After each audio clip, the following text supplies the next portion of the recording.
This one? 25 pancakes. We take the photo, you. ತುಂಬಾ ವಯಸ್ಸಿಗೆ ಆಗ್ತಿತ್ತು. ಇಲ್ಲಿ ಸೌತೆಕಾಯಿ ಕಾಣಿಸ್ತು ನಮ್ಗೆ, ಅದಕ್ಕೆ ಸೌತೆಕಾಯಿ ತಗೊಂಡೋಗಿ ಬಂದಿದೀವಿ. ಇವ್ರ ಹತ್ರ ಎಷ್ಟೊಂದು ಹಣ್ಣುಗಳಿದೆ. ವಾಟರ್ ಮೆಲನ್ ಇದೆ, ಪೈನಾಪಲ್ ಇದೆ, ಮಾವಿನ ಹಣ್ಣು ಇದೆ, ಟೊಮೆಟೊ ಹಣ್ಣಿದೆ. ಒಂದು ಸೂಪರ್ ಮಾರ್ಕೆಟ್ 8 ವರ್ಷ ಅಂತೆ, ಅಂದ್ರೆ ಅಪ್ರಾಕ್ಸಿಮೇಟ್ 30 ರೂಪಾಯಿ ಒಂದಕ್ಕೆ. Thank you sister. It's there.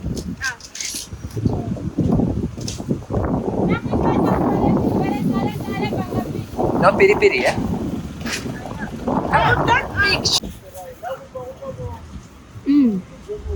Very refreshing. See, I take it like this. Just me. Just of her eating. And this. Not? Give me.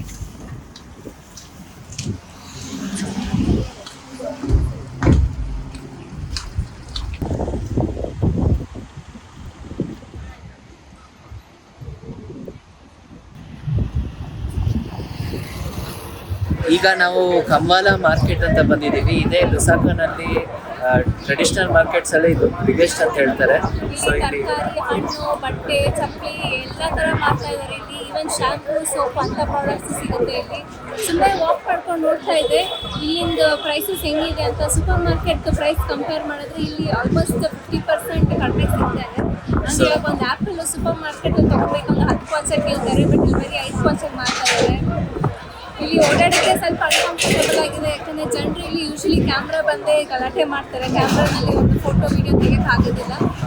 So ನೋಡೋಣ, ಸುಮ್ಮನೆ ಚಿಕ್ಕ ರೌಂಡ್ ಹಾಕ್ಬಿಟ್ಟು ಆಚೆ ಹೋಗ್ಬೋದು.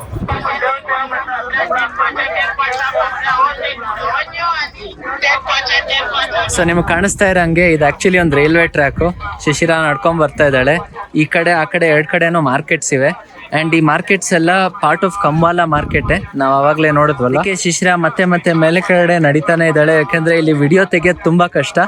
ಎಲ್ಲರೂ ನೋಡ್ತಾ ಇರೋಂಗೆ ನಾವು ನಮ್ಮ ವಿಡಿಯೋ ತೆಗಿತಾ ಇರೋ ಥರ ಮಾಡ್ತಾ ಇದ್ವಿ, ಇಲ್ಲಾಂದರೆ ತುಂಬ ಕಷ್ಟ ಆಗತ್ತೆ ಇಲ್ಲಿ. ಆ್ಯಂಡ್ ಇಲ್ಲಿ ನಿಮ್ಗೆ ಎಲ್ಲ ಐಟಮ್ಸು ಸಿಗ್ತಾ ಇದೆ. ಬಟ್ಟೆ, ಡ್ರೆಸ್ಸು, ಪ್ಯಾಂಟು, ಶರ್ಟು, ಸಾಕ್ಸು, ಬಟ್ಟೆಗಳ ಅಂಗಡಿನೇ ಜಾಸ್ತಿ ಇಲ್ಲಿ ಕಂಪ್ಯಾರಿಟಿವ್ಲಿ. ಫ್ರೂಟ್ಸ್ ಅಂಗಡಿ ಅದೆಲ್ಲ ಸ್ವಲ್ಪ ಕಡಿಮೆನೆ. ಆ್ಯಂಡ್ ಇಲ್ಲಿ ಆ್ಯಕ್ಚುಲಿ ಟ್ರೈನು ವಾರಕ್ಕೆ 2 ದಿನ ಬರುತ್ತೆ, ಒಂದು ಟ್ಯೂಸ್ಡೇ ಮತ್ತು ಇನ್ನೊಂದು ಸ್ಯಾಟರ್ಡೇ. ಇವತ್ತು ಸೋಮವಾರ ಆಕ್ಚುಲಿ. ನೋಡೋಣ ನಾಳೆ ಮತ್ತೆ ಇಲ್ಲಿ ಬಂದು ನೋಡೋಕ್ಕಾಗತ್ತೆ ಟ್ರೈನ್ ಅಂತ. 3 ಗಂಟೆಗೆ ಇರೋದಂತೆ ಟ್ರೈನು. ಎಲ್ಲ ಅಂಗಡಿಗಳು ಇಲ್ಲಿದೆ, ತುಂಬಾ ಬ್ಯುಸಿ ಆಗಿದೆ ಇಲ್ಲಿ ಮಾರ್ಕೆಟ್. ಇಲ್ಲಿ ಆ್ಯಕ್ಚುಲಿ ಜನರಿಗೆ ತುಂಬ ಕ್ಯಾಮ್ರಾ ನೋಡಿದ್ರೆ ಟೆನ್ಷನ್ ಆಗ್ತಾ ಇತ್ತು. ಇನ್ಫ್ಯಾಕ್ಟ್ ಒಬ್ರು ಯಾರೋ ನಮ್ಮ ನೋಡಿಬಿಟ್ಟು ಏನು ಮಾಡ್ತಾ ಇದೀವಿ ಅಂತೇನೋ ಭಯಕ್ಕೆ ಸ್ಟಾರ್ಟ್ ಮಾಡಿದ್ರು. ಆವಾಗ ನಾವು ಹೇಳಿದ್ವಿ ಇಲ್ಲ ಇದು ನಮ್ಮ ವಿಡಿಯೋ ಮಾಡ್ಕೋತಾ ಇದ್ದೀವಿ ಅಂತ. ಅದಕ್ಕೆ ಇನ್ನೊಬ್ಬರ ಪಕ್ಕದಲ್ಲಿ ಒಬ್ಬರು ಲೇಡಿ ಇದ್ರು, ಅವ್ರು ಹೇಳಿದ್ರು ಇಲ್ಲ ಆಯ್ತು ಪರವಾಗಿಲ್ಲ ಮಾಡ್ಕೊ ಅಂತ. ಸೊ ಅದಕ್ಕೆ ಸ್ವಲ್ಪ ಆಕ್ವರ್ಡ್ ಆಗಿತ್ತು. ಎನಿವೇ ಈ ಟ್ರೈನ್ ಲೈನ್ ಆ್ಯಕ್ಚುಲಿ ಟ್ಯಾನ್ಸಾನಿಯಾ ಮತ್ತು ಚೈನಾ ಜೊತೆಗೆ ಜಾಂಬಿಯನ್ ಗೌರ್ಮೆಂಟ್ ಕಟ್ಟಿದ್ದು. ಆ ಕಾಲದಲ್ಲಿ 1975 ಟೈಮಲ್ಲಿ ಇನ್ನೂ ಅಕ್ಕಪಕ್ಕದ ದೇಶಗಳಿಗೆ ಇಂಡಿಪೆಂಡೆನ್ಸ್ ಸಿಕ್ಕಿರಲಿಲ್ಲ. ಅವರೆಲ್ಲ ಇನ್ನು ಯುರೋಪಿಯನ್ ಕಂಟ್ರೋಲಲ್ಲಿ ಇದ್ವು.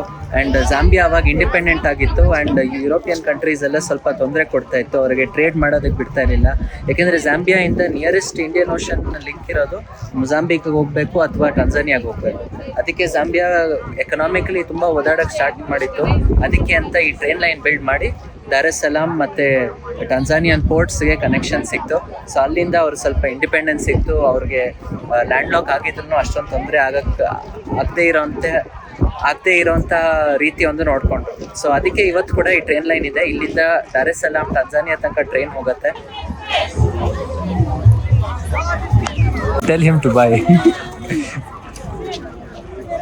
So they were selling a wig and now we wanted to give it a try. Look at all the stuff they sell.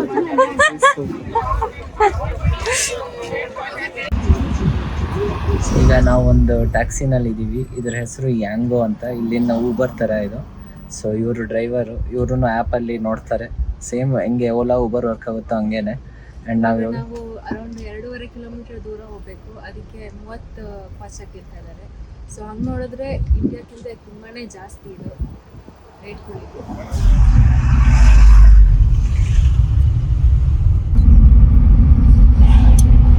We are now heading to Manda Hill. Manda Hill Sack. Yeah.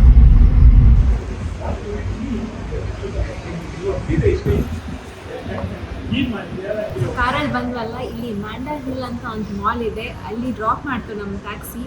Drop ಮಾಡಿದ ತಕ್ಷಣ ಎದುರುಗಡೆ ನೋಡಿದ್ರೆ ಒಂದು Indian restaurant ಇತ್ತು, ಕರಿ flavours ಅಂತ restaurant ಹೆಸರು. ಒಳಗಡೆ ಬಂದ್ವಿ, ಮೆನು ನೋಡಿದ್ವಿ, ಒಂದು ವೆಜ್ ಥಾಲಿ ಇತ್ತು ಮೆನುನಲ್ಲಿ. ಸೊ ಫಸ್ಟ್ ಏನೋ ಯೋಚನೆ ಮಾಡ್ದಲೇ ಅದನ್ನ ಆರ್ಡರ್ ಮಾಡಿಬಿಟ್ವಿ. ವೆಜ್ ಥಾಲಿಗೆ ಇಷ್ಟು ಅನ್ನ ಕೊಟ್ಟಿದ್ದಾರೆ, ಒಂದು ತಂದೂರಿ ರೋಟಿ ಮತ್ತು 2 ಥರ ಪಲ್ಯ, ಒಂದು ಪನ್ನೀರ್ ಪಲ್ಯ, ಒಂದು ದಾಲ್ ಮಖನಿ, ಗುಲಾಬ್ ಜಾಮೂನ್ ಕೊಟ್ಟಿದ್ದಾರೆ ಸ್ವೀಟಿಗೆ, ಮತ್ತು ಆಲೂಗಡ್ಡೆ ಪಲ್ಯ ಇದೆ, ಸ್ಯಾಲೆಡ್ ಇದೆ, ಒಂದು ದೊಡ್ಡ ಗ್ಲಾಸ್ ಮಜ್ಜಿಗೆ ಕೊಟ್ಟಿದ್ದಾರೆ. ಈ ಬಿಸಿಲಿಗೆ ಮಜ್ಜಿಗೆ ಬೇಕೇ ಬೇಕು. ನನಗೂ ನಮ್ಮಿದ್ಕೂ ಫುಲ್ ಖುಷಿ ಆಗ್ಬಿಟ್ಟಿದೆ. ಬನ್ನಿತ್ತೆ ನಾನು ಯಾವಾಗ ಆ್ಯಕ್ಚುಲಿ ಇಲ್ಲಿ ನೀವು ನೋಡ್ತಾ ಇರೋಂಗೆ ಎಲ್ಲ ಲೈಟ್ಸ್ ಆನ್ ಇದೆ, ಎ ಸಿ ಕೂಡ ಓಡ್ತಾ ಇದೆ. ಬಟ್ ಈ ಮಾಲಲ್ಲಿ ಮಾತ್ರ ಇಷ್ಟು ಕರೆಂಟ್ ಇರೋದು ರೈಟ್ ನಾವು.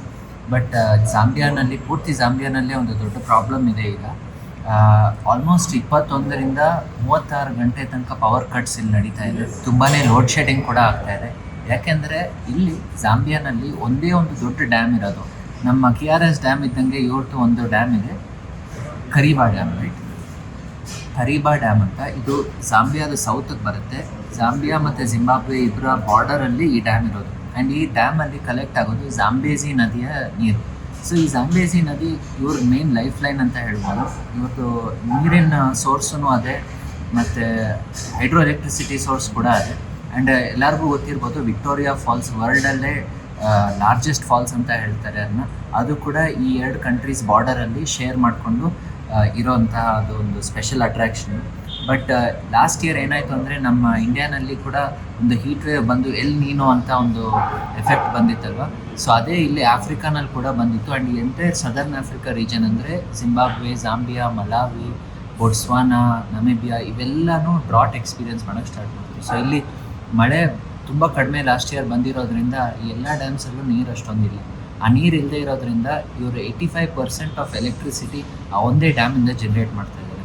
ಸೊ ಡ್ಯಾಮಲ್ಲೇ ಇವಾಗ ನೀರಿಲ್ಲ ಅಂದರೆ ಇಮ್ಯಾಜಿನ್ ಮಾಡಿ ಏನಾಗುತ್ತೆ. ಸೊ ಅದಕ್ಕೆ ಆಲ್ಮೋಸ್ಟ್ ಎಲ್ಲ ಕಡೆ ಜಾಂಬಿಯಾನಲ್ಲಿ, ಇನ್ಕ್ಲೂಡಿಂಗ್ ನಮ್ಮ ಹಾಸ್ಟೆಲಲ್ಲಿ ಕೂಡ ಕರೆಂಟ್ ಇರೋದೇ ಇಲ್ಲ. ಆವಾಗ ಡೀಸೆಲ್ ಜನ್ರೇಟರ್ ಓಡಿಸಿ ಈ ಥರ ಪವರ್ ಬರ್ಸ್ತಾರೆ. ಸೊ ಆ ಟೈಮಲ್ಲಿ ನಾವು ನಮ್ಮ ಚಾರ್ಜಿಂಗು, ಇಂಟರ್ನೆಟ್ ಯೂಸ್ ಮಾಡೋದು ಇವೆಲ್ಲ ನಡೆಯುತ್ತೆ. ಅದರ್ವೈಸ್ ಇಲ್ಲಿ ಕರೆಂಟಿನ ತುಂಬ ಪ್ರಾಬ್ಲಮ್ ಇದೆ. ಬಟ್ ಆದ್ರೂ ನೋಡಿ ಜಾಂಬಿಯನ್ಸ್ ಹೆಂಗೋ ಅಡ್ಜಸ್ಟ್ ಮಾಡಿಕೊಂಡು ಇದರಲ್ಲೇ ಜೀವನ ನಡೆಸ್ತಾನೆ ಇದ್ದಾರೆ. 1 ಇಯರಿಂದ ಈ ಪ್ರಾಬ್ಲಮ್ ಇದೆ. ಆ್ಯಂಡ್ ಎಷ್ಟೊಂದು ಜನರಿಗೆ ಗೊತ್ತಿಲ್ಲ ಇನ್ನು ಎಷ್ಟು ದಿನ ಈ ಥರ ಕಂಟಿನ್ಯೂ ಆಗುತ್ತೆ ಅಂತ. ಬಟ್ ಇದು ಆಲ್ಟರ್ನೇಟಿವ್ಗೆ ಇನ್ನೊಂದು ಕೋಲ್ ಪ್ಲ್ಯಾಂಟ್ ಇಟ್ಕೊಂಡಿದ್ದಾರೆ. ಬಟ್ ಆ ಕೋಲ್ ಪ್ಲ್ಯಾಂಟ್ ಕೂಡ ಇವಾಗ ರೈಟ್ ನಾವು ವರ್ಕ್ ಆಗ್ತಾ ಇಲ್ವಂತೆ ಒಂದು 6-7 ತಿಂಗಳಿಂದ. ಸೊ ಅಲ್ಲಿಂದ ಬ್ಯಾಕಪ್ ಪವರ್ ಕೂಡ ಬರ್ತಾ ಇಲ್ಲ. ಸೊ ಅದೇನಾಗುತ್ತೋ ಗೊತ್ತಿಲ್ಲ. ಬಟ್ ಡೆಫಿನೆಟ್ಲಿ ಇಲ್ಲಿ ಒಂಥರ ಡಿಫ್ರೆಂಟ್ ಚಾಲೆಂಜ್ ನೋಡ್ತಾ ಇದ್ದೀವಿ. ನಮ್ಮ ಇಂಡಿಯಾನಲ್ಲಿ ಪವರ್ ಕಟ್ಸ್ ಆದ್ರೂ ಕೆಲವು ಗಂಟೆಗಳು ಹೋಗುತ್ತೆ ಅಟ್ಲೀಸ್ಟ್ ಸಿಟಿನಲ್ಲಿ. ಇವತ್ತು ಗ್ರಾಮಗಳಲ್ಲೆಲ್ಲ ಇನ್ನೊಂದು ಸ್ವಲ್ಪ ಕಾಂಪ್ಲಿಕೇಶನ್ಸ್ ಬರುತ್ತೆ. ಬಟ್ ಸಿಟಿನಲ್ಲಿ ನಾವು ಎಷ್ಟೊಂದು ಫ್ಯೂ ಅವರ್ಸ್ ಮ್ಯಾಕ್ಸಿಮಮ್ ಹೋಗುತ್ತೆ. 1912 ಫೋನ್ ಮಾಡಿ ಕಂಪ್ಲೇಂಟ್ ಮಾಡಿದರೆ ಪವರ್ ಬಂದುಬಿಡುತ್ತೆ ಬೆಸ್ಕಾಮ್ನವ್ರಿಗೆ. ಸೊ ಈ ಥರ ಜಾಂಬಿಯಾನಲ್ಲಿ definitely nation wide, country wide ಈ ಥರ ಕರೆಂಟ್ ಹೋಗಿ ತುಂಬಾ ಪ್ರಾಬ್ಲಮ್ ಆಗಿದೆ. ಹಾಸ್ಪಿಟಲ್ಸಲ್ಲಿ ಮಾತ್ರ ಯಾವಾಗಲೂ ಪವರ್ ಇರುತ್ತೆ. ಬಟ್ ಬೇರೆ ಎಲ್ಲರಿಗೂ ಅವರೇ ಹುಡ್ಕೊಂಡು ಅವರೇ ಸಾರ್ಟ್ ಔಟ್ ಮಾಡ್ತಾರೆ ಪ್ರಾಬ್ಲಮ್. ಸೊ ಹಂಗೆ ನೋಡಿದ್ರೆ ನಾವಿಲ್ಲಿ AC ನಲ್ಲಿ ಕೂತ್ಕೊಂಡು ಈ ಥರ ಊಟ ಮಾಡ್ತಿರೋ ಚಾರ್ಜ್ ಸಿಗ್ತಿದೆ ಅಂದರೆ ಲಕ್ಷರಿ ಅಂತಲೇ ಹೇಳ್ಬೋದು.